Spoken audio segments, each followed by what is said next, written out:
شدید بارشوں اور طوفان کی وجہ سے آموں کی فصلیں تباہ ہو گئی ہیں۔ شہر میں کہیں بھی آم دستیاب نہیں ہے۔ بغیر آموں کے شہر کچھ اداس اداس سا ہے۔ لگتا ہے کہ آم کھانے کی خواہش اس بار پوری نہیں ہو پائے گی۔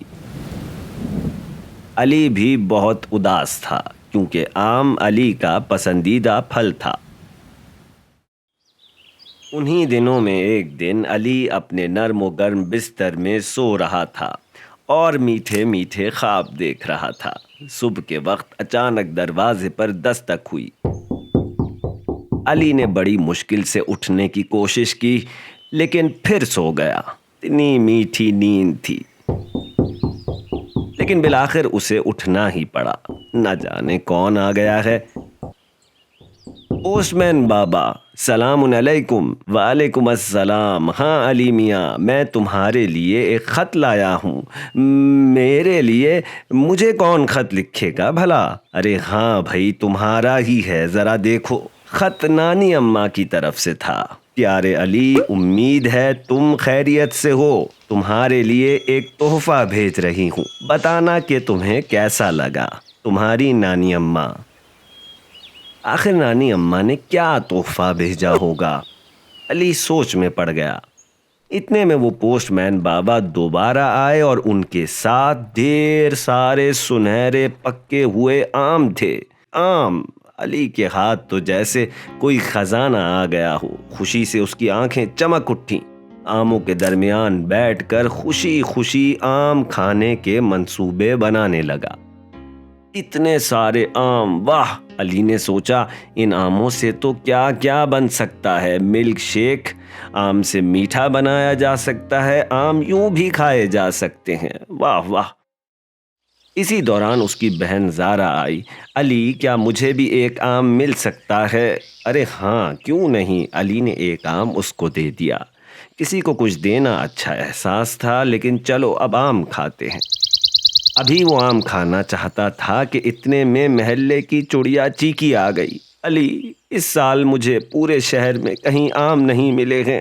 علی نے کہا کوئی بات نہیں اور ایک آم اس کو بھی دے دیا۔ اس کے بعد علی باورچی خانے میں گیا اور آم کھانے کے لیے تیار ہو گیا۔ جیسے ہی علی نے آم کاٹا اسے رونے کی آواز سنائی دی۔ کا چھوٹا بھائی حمزہ بھوک سے رو رہا تھا۔ اس دن تو علی کے پاس دینے کے لیے بس آم ہی تھے۔ بس اس نے ایک آم حمزہ کو بھی دے دیا۔ حمزہ آم پا کر بہت خوش ہوا۔ اس کے بعد اچانک علی کو دادا ابو کا خیال آ گیا۔ علی نے سوچا دادا ابو کو بھی آم بہت پسند ہیں اور کتنی بری بات ہوگی کہ اگر میں سارے آم خود کھا لوں۔ بس وہ اٹھا اور چلا۔ دادا ابو کو جا کر آم دیے اور پھر دادی اماں کو کیسے بھلایا جا سکتا تھا۔ دادی اماں کے پاس گیا، ان کو بھی آم دیے۔ ڈھیر ساری دعائیں ان سے وصول کی۔ پھر علی واپس اپنے گھر آ گیا۔ اس نے احتیاط سے آم کاٹا کہ اچانک کوئی آ گیا۔ کون ہو سکتا ہے؟ احمد، علی کا بہترین دوست۔ علی، سنا ہے تمہارے پاس آم آئے ہوئے ہیں۔ ہاں ہاں بھائی، آئے ہوئے ہیں، وہ بھی ڈھیر سارے۔ آؤ مل کر کھاتے ہیں۔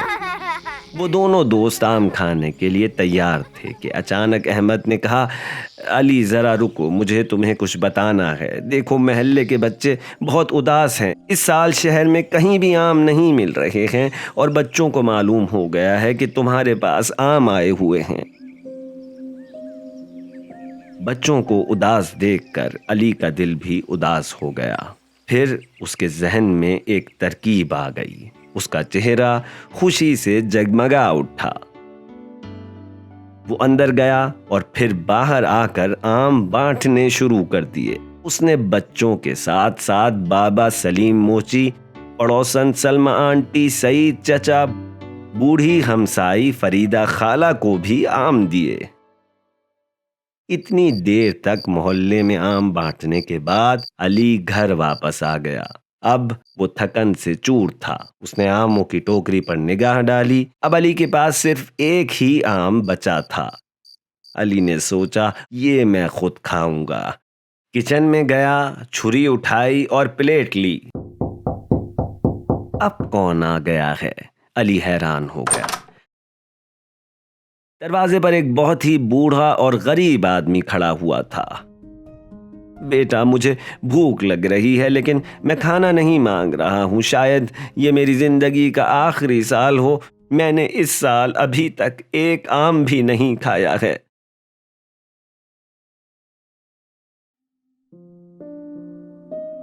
یہ لمحہ علی کے لیے بہت مشکل تھا۔ وہ الجھن میں پڑ گیا۔ صرف ایک ہی آم بچا تھا۔ کیا کیا جائے؟ تھوڑی دیر کے بعد علی نے ایک بڑا فیصلہ کیا۔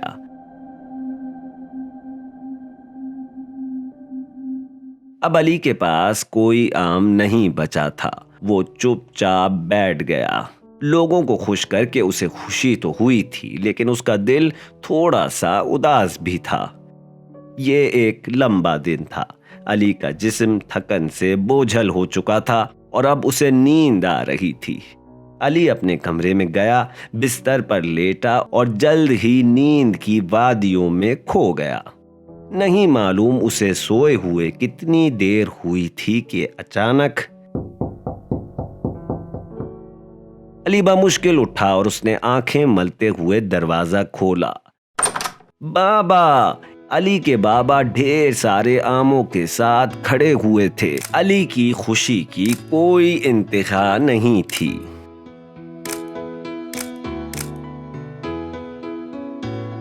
اتنے سارے آم آپ کو کیسے ملے؟ ارے یہ آم میرے ایک قریبی دوست نے خاص طور پر میرے لیے بھجوائے ہیں۔ اس کے بعد علی نے اپنے بابا کو پورے دن کے واقعات سنائے، جسے سن کر علی کے بابا بہت خوش ہوئے اور پھر علی نے بابا کے ساتھ بیٹھ کر آم کھائے۔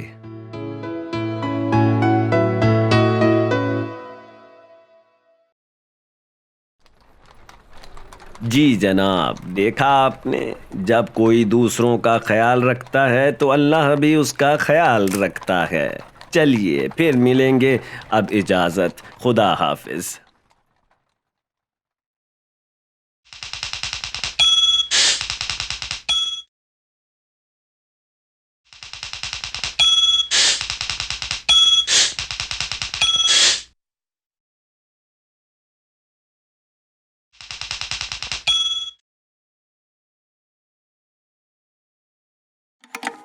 جی بچوں، کیا آپ تیار ہیں؟ تو یہ ہے پہلا سوال۔ اس سال بازار میں آم کیوں موجود نہیں تھے؟ دوسرا سوال، علی کے پاس آم کہاں سے آئے؟ تیسرا سوال، علی کے آم ختم کیسے ہوئے؟ چوتھا سوال، آخری آم علی نے کسے دیا؟ آخری سوال، آخر میں علی کو آم کھانے کا موقع ملا یا نہیں؟ اگر ملا تو کیسے ملا؟